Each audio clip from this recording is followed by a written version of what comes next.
stress we feel in the world right now, especially as it relates to Islam and the conflicts in the Far East and in northern Turkey and in different parts of Pakistan, and even the stress that we're feeling in the Middle East.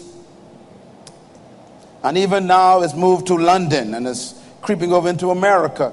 She said that this stress has more to do with not just a culture clash, but she used a term that I tried to use about maybe 6 months ago, and that was the term, a clash of eras.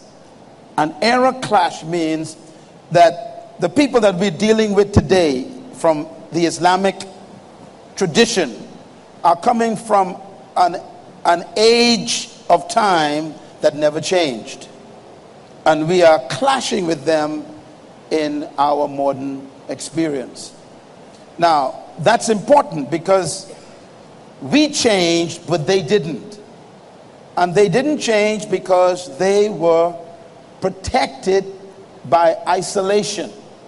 In other words, many of these peoples lived in places where they were in a cocoon, they were in an incubator that didn't allow them to travel or to connect with Western society, as we call it.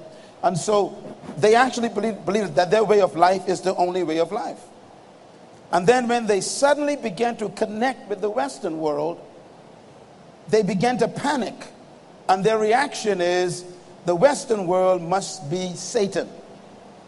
And so their conclusion is, by all means possible, we must, first of all, defend our way of life, and then secondly, do all in our power to destroy this so-called satanic culture called the Western world. That is the mentality of the, I want to use the term extremist Islamic mentality. However, I dare to say, and I would go on record on television saying, that is probably more of 90% of the Islamic theological perspective. Even those who are called, and I don't know what you mean by this, moderate Muslims, their theology creates extremism. Even though the people may try to be moderate in their sense of relating to the Western world, when it comes down to their theological position, it becomes difficult for them not to be extremists. Because the theology itself calls upon the adherent to Islam to have certain perspectives and beliefs about the Western culture that results in tension and maybe even violence. Now, I said it to say this. What we're talking about here today is a process.